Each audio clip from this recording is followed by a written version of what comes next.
Yesus Kristus adalah Tuhan yang mengatur alam semesta dari sejarah kuno sampai ajaran agama. Lihatlah langit yang luas dengan jutaan bintangnya, laut yang membentang tanpa akhir, atau musim yang berganti dengan teratur. Semua ini bukanlah kebetulan. Sejak zaman kuno, banyak orang telah menyadari bahwa ada kekuatan ilahi yang mengatur alam semesta ini, dan sosok yang sering disebutkan dalam berbagai sumber adalah Yesus Kristus, yang juga dikenal dengan sebutan Isa dalam ajaran Islam. Baik dari catatan sejarah kuno, Alkitab, naskah Nag Hammadi, hingga Al-Quran, kita bisa menemukan bukti bahwa Yesus memiliki kedudukan istimewa dalam alam semesta. Meskipun setiap sumber menjelaskannya dengan cara yang berbeda, namun intinya sama. Dia adalah sosok yang kuat, penuh cinta, dan memiliki hubungan yang mendalam dengan seluruh ciptaan. Catatan sejarah kuno, Yesus sebagai pengatur alam semesta sejak ribuan tahun yang lalu. Orang-orang di wilayah Timur Tengah telah menyampaikan cerita tentang sosok ilahi yang mengatur langit dan bumi.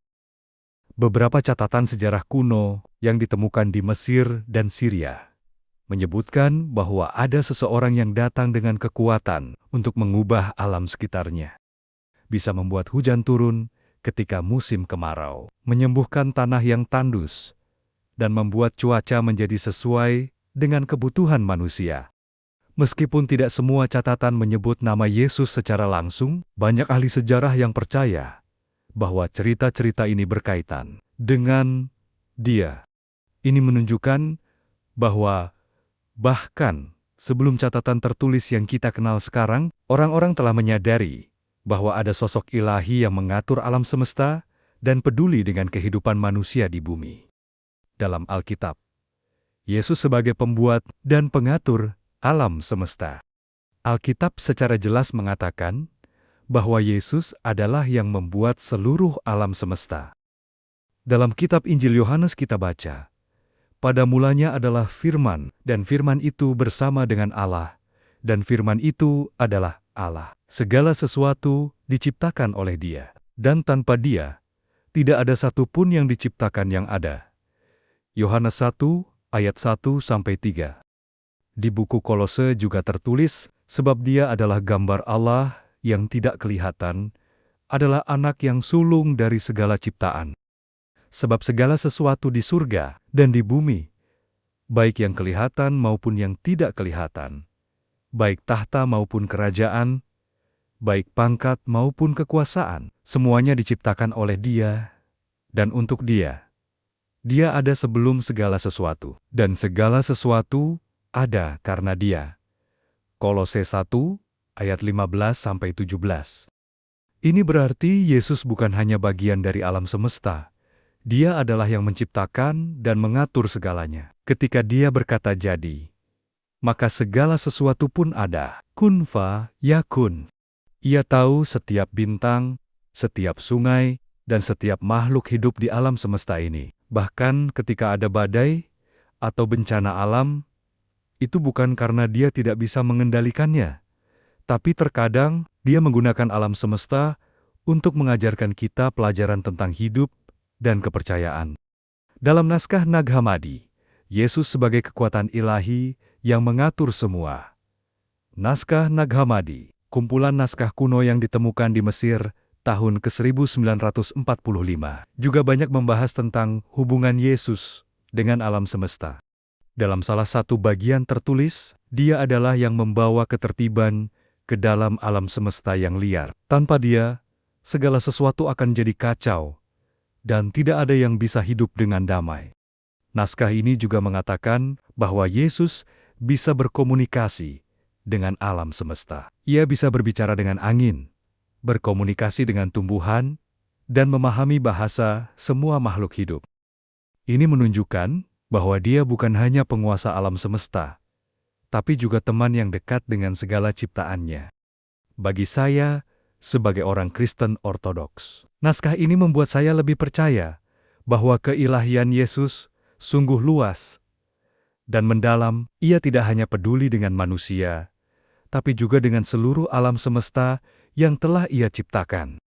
Dalam Al-Quran, Isa sebagai utusan Allah yang memiliki kekuatan ilahi. Dalam ajaran Islam, Yesus dikenal dengan nama Isa bin Maryam. Al-Quran menyatakan bahwa Ia adalah salah satu utusan Allah yang paling mulia dan diberikan kekuatan khusus untuk mengatur dan membantu alam semesta serta kehidupan manusia. Dalam surat Ali Imran ayat 45, kita baca, "Ingatlah ketika malaikat berkata, 'Wahai Maryam, sesungguhnya Allah telah memilihmu dan membersihkanmu, serta memilihmu dari sekalian wanita di alam semesta.'" Kemudian dalam ayat 49 disebutkan bahwa Isa diberi kekuatan untuk menyembuhkan orang buta sejak lahir dan orang yang terkena penyakit kudis, serta bisa membangkitkan orang mati dengan izin Allah. Al-Quran juga mengatakan bahwa Isa adalah kalimat dari Allah yang diberikan kepada Maryam.